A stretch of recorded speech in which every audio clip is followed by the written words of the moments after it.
श्री जगदम्बिकाय नमः। Gaudy true channel में आप सभी का स्वागत है। आज हम लोग श्रीमद् देवी भागवत महापुराण में प्रथम स्कंद के पंचम अध्याय की कथा सुनेंगे। ऋषिगण बोले, हे सूत जी, हमारा चित्त संदेह रूपी सागर में पूर्णतः डूबता जा रहा है, क्योंकि आपने महान आश्चर्यजनक तथा संसार को विस्मित कर देने वाली यह बात कह दी कि विष्णु के शरीर से उनका सिर अलग हो गया था और वे सर्वपालक जनार्दन पुनः हयग्रीव हो गए थे।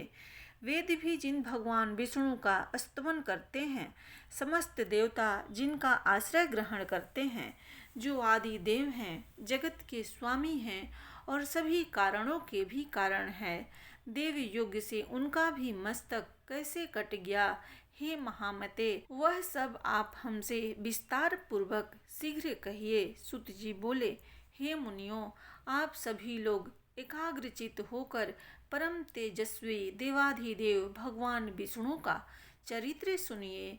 किसी समय वे सनातन देव विष्णु 10,000 वर्षों तक भीषण युद्ध करके अत्यंत थक गए थे।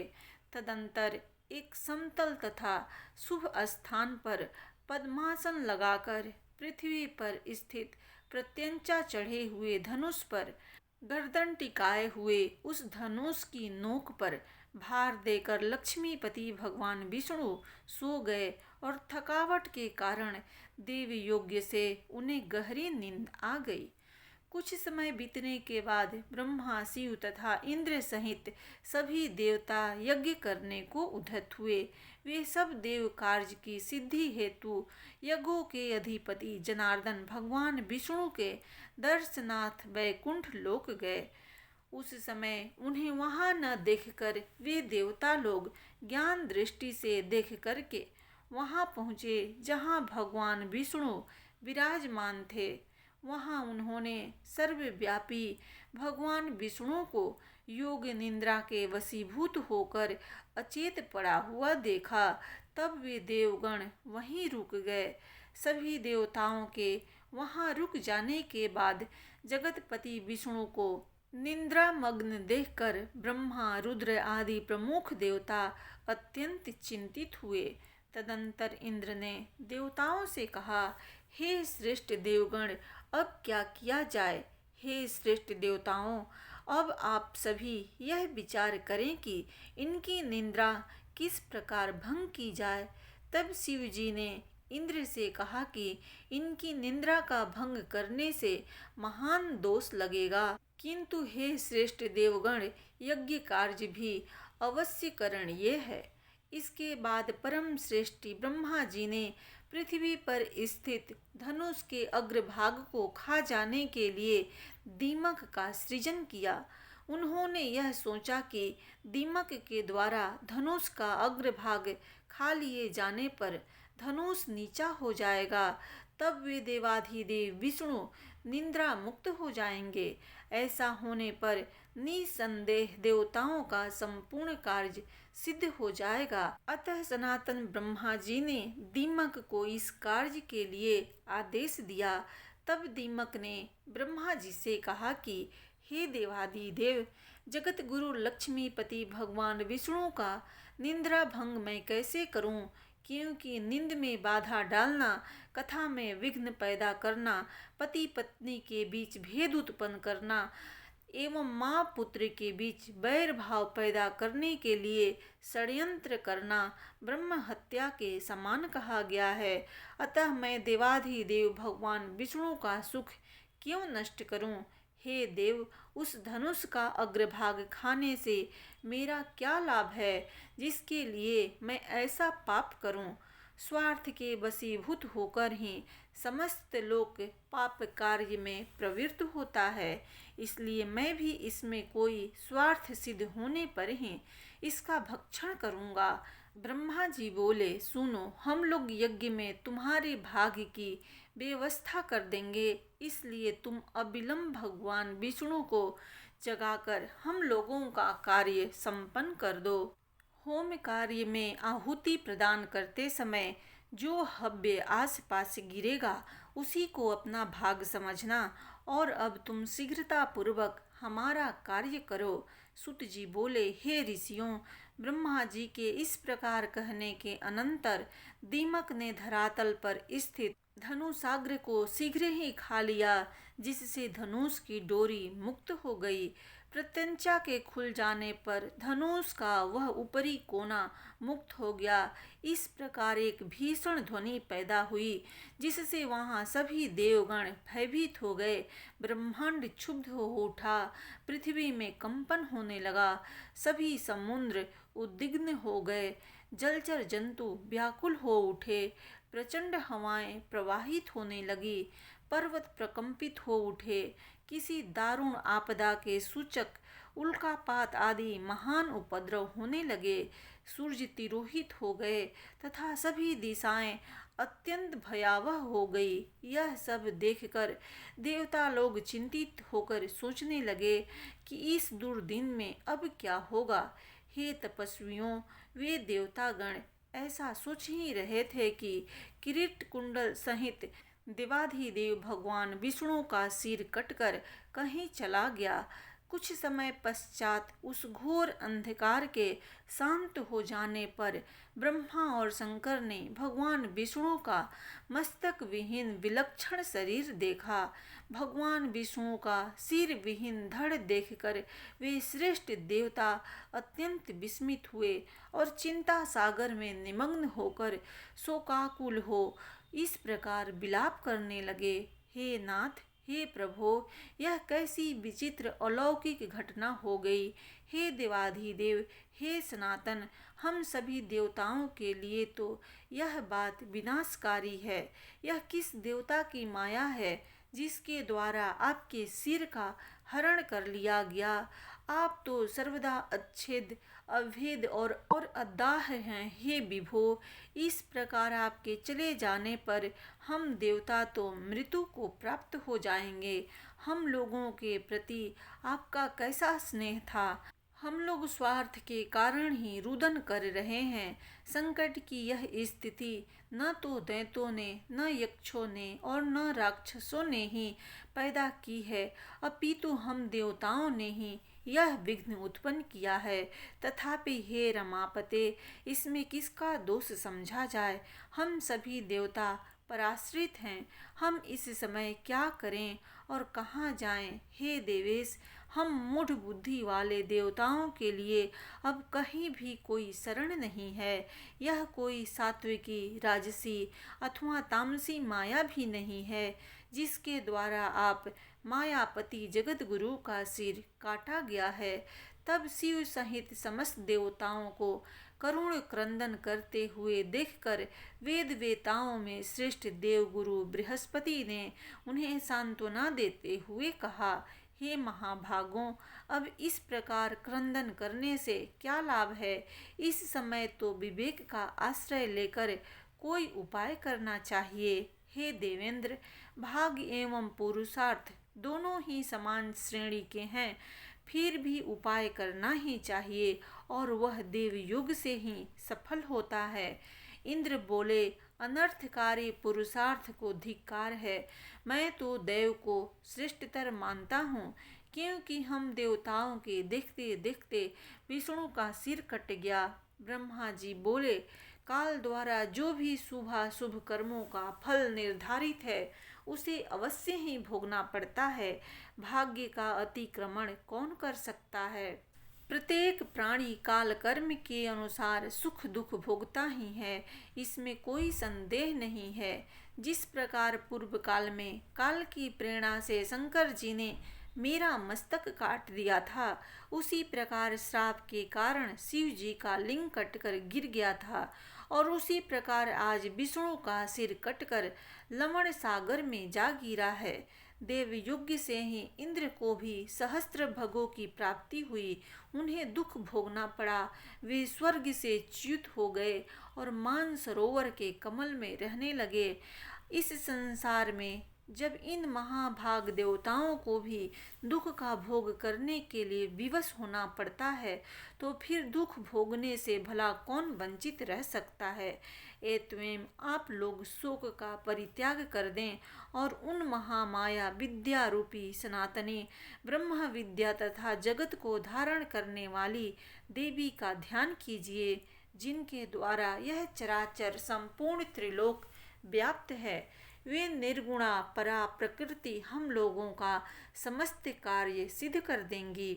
सुत जी बोले, हे मुनियों, देवताओं से इस प्रकार कहकर ब्रह्मा जी ने कार्य की सिद्धि की कामना से अपने सम्मुख सशरीर विद्यमान वेदों को आदेश दिया। ब्रह्मा जी बोले, आप लोग समस्त कार्यों को सिद्ध करने वाली पराम्बा ब्रह्म विद्या सनातनी तथा निगूढ़ अंगों वाली महामाया का स्तवन कीजिए। उनका यह वचन सुनकर समस्त सुंदर अंगों वाले वेद जगत की आधार स्वरूपा तथा ज्ञान गम्या उन महामाया की स्तुति करने लगे। वेदों ने कहा, हे देवी, हे महामाये, हे विश्वोत्पत्ति कारिणी, हे शिवे, हे निर्गुणे, हे सर्वभूतेशी, हे शिव कामार्थ प्रदायिनी माता, आपको नमस्कार है। आप सभी प्राणियों को आश्रय देने के लिए पृथ्वी स्वरूपा हैं तथा प्राणधारियों की बुद्धि, श्री, कांति, क्षमा, शांति एवं स्मृति सब कुछ आप ही हैं। ओमकार में अर्ध मात्रा के रूप में आप ही विराजमान हैं। आप गायत्री, भूर, भुवः, स्वः आदि व्यवहातियाँ, जया, विजया, धात्री, लज्जा, कृति, अस्पृहा एवं दया सभी कुछ हैं। हे अम्ब, आप तीनों लोकों के रचना तंत्र में दक्ष, कर्ण रस से युक्त, सभी प्राणियों की माँ, विद्या, कल्याणी, सभी प्राणियों की हित साधिका, सर्वश्रेष्ठ, वाग्य बीज मंत्र में वास करने में निपुण तथा संसार का क्लेश दूर करने वाली हैं। आपकी हम स्तुति करते हैं। ब्रह्मा, शंकर, विष्णु, इंद्र, सरस्वती, अग्नि, सूर्य तथा सभी भुवनों के स्वामी आपके द्वारा ही निर्मित किए गए हैं, अतः उनकी अपनी कोई विशेषता नहीं है। आप ही सभी चराचर जगत की माता हैं। हे जननी, जब आप जगत की रचना की कामना करती हैं, तब आप सर्वप्रथम ब्रह्मा, विष्णु, महेश इन प्रमुख देवताओं का सृजन करती हैं। उन्हीं के माध्यम से एकमात्र आप ही जगत का सृजन, पालन एवं संहार कार्य पूर्ण कराती हैं। हे देवी, आप में संसार का लेस मात्र भी नहीं रहता। हे देवी, संपूर्ण संसार में ऐसा कोई भी निपुण प्राणी नहीं है जो आपके रूप को जान सके, और न तो ऐसा कोई योग्य मनुष्य है जो आपके नामों की संख्या की गणना करने में समर्थ हो। जो थोड़े से जल का संतरण करने में असमर्थ हो, वह बुद्धि संपन्न मनुष्य भला महासागर को पार करने में कुशल कैसे होगा। हे भगवती, आपके अंतहीन वैभव को जान सकने में देवताओं में कोई भी समर्थ नहीं है। एकमात्र आप समस्त विश्व की माता हैं।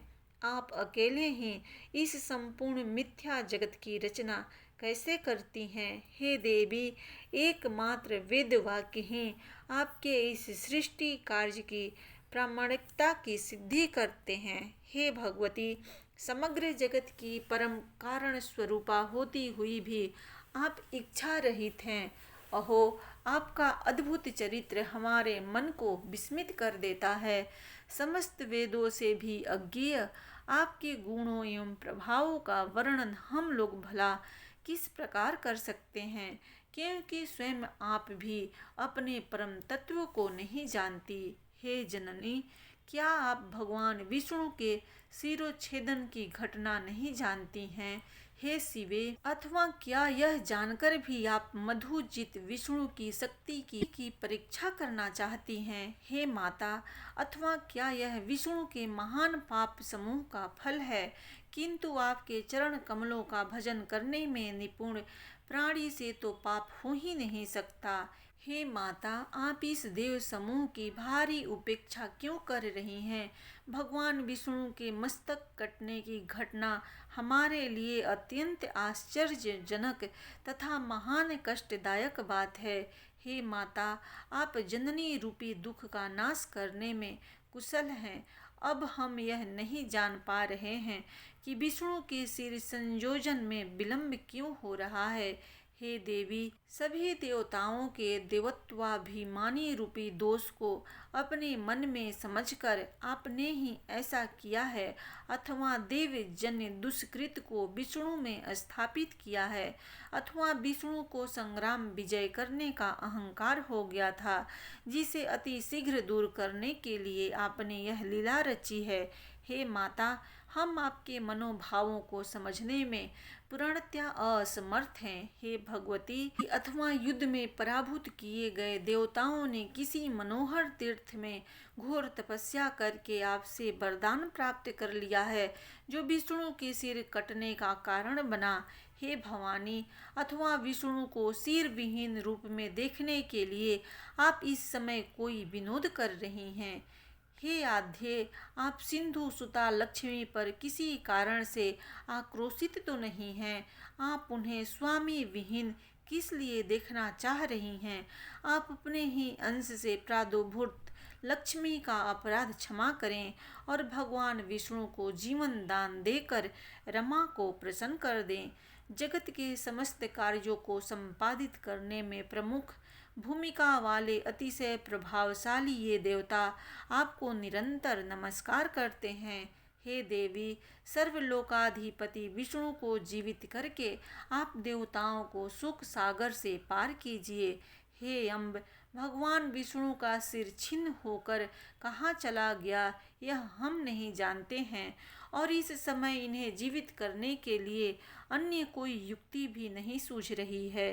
हे देवी, मृत प्राणी को जीवित करने में जिस प्रकार अमृत समर्थ है, उसी प्रकार समग्र संसार की आप जीवन दात्री हैं। सुत जी बोले, हे मुनियों, इस प्रकार सामगान निपुण सांग वेदों द्वारा स्तुति किए जाने से गुणातीता महेश्वरी परात्परा महामाया भगवती प्रसन्न हो गई। उसी समय देवताओं को सुख प्रदान करने वाले शब्दों से युक्त और भक्तजनों को आनंदित करने वाली आकाश स्थित अशरीरी शुभ वाणी से उसने कहा, हे देवताओं, आप लोग किसी प्रकार की चिंता न करें और स्वस्थ चित्त रहे। हे अमरगण, इन वेदों के भावपूर्ण स्तवन से मैं परम प्रसन्न हो गई हूँ, इसमें लेस मात्र भी संदेह नहीं है। मनुष्य लोक में जो प्राणी इस स्तुति से मेरी आराधना करेगा अथवा भक्ति पूर्वक इसका पाठ करेगा, उसकी समस्त कामनाएं पूर्ण हो जाएगी। जो मनुष्य त्रिकाल प्रातः मध्याह्न सायं मेरी स्तुति को नित्य भक्ति पूर्वक सुनेगा, वह सभी दुखों से विमुक्त होकर परम सुखी हो जाएगा। वेदों द्वारा उच्चारित किए जाने के कारण यह स्तुति वेदों के समान ही है। हे देवों, अब आप विष्णु के शिरोच्छेदन का कारण सुनिए, क्योंकि इस लोक में बिना कारण कोई कार्य कैसे हो सकता है। एक बार अपने समीप बैठी हुई अपनी प्रियतमा सागर पुत्री लक्ष्मी का चित्ताकर्षक मुख देखकर भगवान विष्णु हंस पड़े। उन्होंने सोचा कि भगवान विष्णु मुझे देखकर क्यों हंस पड़े। मेरे मुख में विष्णु जी द्वारा दोष देखे जाने का आखिर क्या कारण हो सकता है, और फिर बिना किसी कारण के उनका हंसना संभव नहीं हो सकता। मुझे तो ऐसा प्रतीत होता है कि उन्होंने किसी अन्य सुंदर स्त्री को मेरी सौत बना लिया है। इसी विचार मंथन के परिणाम स्वरूप लक्ष्मी जी कोपाविष्ट हो गई, और तब उनके शरीर में तमोगुण संपन्न तामसी शक्ति व्याप्त हो गई। तदंतर किसी देवयुग के प्रभाव से देवताओं के कार्य साधन के उद्देश्य से ही उनके शरीर में अत्यंत उग्र तामसी शक्ति प्रविष्ट हुई। तब लक्ष्मी जी के शरीर में तामसी शक्ति का समावेश हो जाने के कारण वे अत्यंत क्रोधित हो उठी, और उन्होंने मंद स्वर में यह कहा, तुम्हारा यह सिर कटकर गिर जाए, स्त्री स्वभाव के कारण भावी वश तथा संयोग से बिना सोचे समझे ही लक्ष्मी जी ने अपने ही सुख को विनष्ट करने का श्राप दे दिया। सौत के व्यवहार आदि से उत्पन्न होने वाला दुख वैधव्य से भी बढ़कर होता है। मन में ऐसा सोचकर तथा शरीर पर तामसी शक्ति का प्रभाव रहने के कारण उन्होंने ऐसा कह दिया था। मिथ्याचरण, साहस, माया, मूर्खता, अति लोभ, अपवित्रता तथा दयाहीनता ये स्त्रियों के स्वाभाविक दोष हैं। अब मैं उन वासुदेव को पूर्व की भांति सिर युक्त कर देती हूँ। इनका सिर पूर्व श्राप के कारण लवण सागर में डूब गया है। हे श्रेष्ठ देवताओं, इस घटना के होने में एक अन्य भी कारण है। आप लोगों का महान कार्य अवश्य सिद्ध होगा, इसमें कोई संदेह नहीं है। प्राचीन काल में महाबाहु एवं अति प्रसिद्ध हयग्रीव नाम वाला एक दानव था, जो सरस्वती नदी के तट पर बहुत कठोर तपस्या करने लगा। वह दैत्य आहार का त्याग कर समस्त इंद्रियों को वश में करके तथा सभी प्रकार के भोग ऐश्वर्य से दूर रहते हुए मेरे माया बीजात्मक अक्षर मंत्र हिम का जप करता रहा। इस प्रकार समस्त आभूषणों से विभूषित मेरी तामसी शक्ति का सतत ध्यान करता हुआ वह 1000 वर्षों तक कठोर तप करता रहा। उस समय उस दैत्य ने जिस रूप में मेरा ध्यान किया था, उसी तामस रूप में उसे दर्शन देने हेतु उसके समक्ष मैं प्रकट हुई। उस समय सिंह पर आरूढ़ हुई मैंने दयापूर्वक उससे कहा, हे महाभाग, तुम वरदान मांगो। हे सुवर्त, मैं तुम्हें यथेच्छ वरदान दूंगी। वह दानव देवी का यह वचन सुनकर प्रेम विह्वल हो उठा और उसने तत्काल प्रणाम और प्रदक्षिणा की। मेरा रूप देखते ही प्रेम भावना के कारण प्रफुल्लित नेत्रों वाला तथा हर्षातिरेक के कारण अश्रुपूरित नयनों वाला वह दानव मेरी स्तुति करने लगा। हयग्रीव बोला, हे महामाये, हे जगत का सृजन पालन संहार करने वाली, हे भक्तों पर कृपा करने में निपुण, हे सकल कामना प्रदायिनी, हे मोक्षदायिनी, हे शिवे, आप देवी को नमस्कार है। पृथ्वी, जल, तेज, वायु एवं आकाश, इन 5 महाभूतों का कारण आप ही हैं तथा गंध, रस, रूप, स्पर्श एवं शब्द, इन तत्वों का कारण भी आप ही हैं।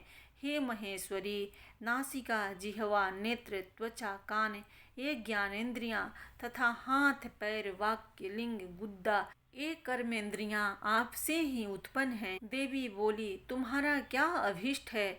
जो कुछ भी तुम्हारा अभिलाषित वर हो, वर मांग लो, मैं उसे अवश्य पूर्ण करूंगी, क्योंकि मैं तुम्हारी अनन्य भक्ति तथा अद्भुत तपस्या से अतिशय प्रसन्न हूँ।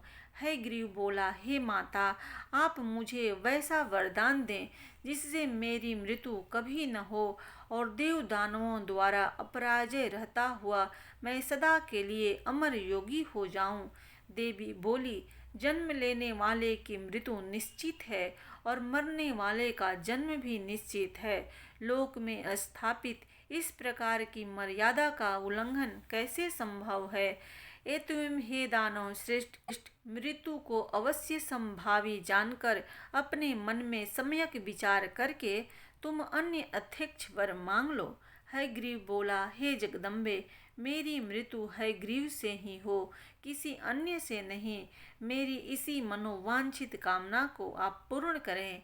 देवी बोली, हे महाभाग, अपने घर जाकर अब तुम सुखपूर्वक राज्य करो। हयग्रीव के अतिरिक्त अन्य किसी से भी तुम्हारी कदापि मृत्यु नहीं होगी।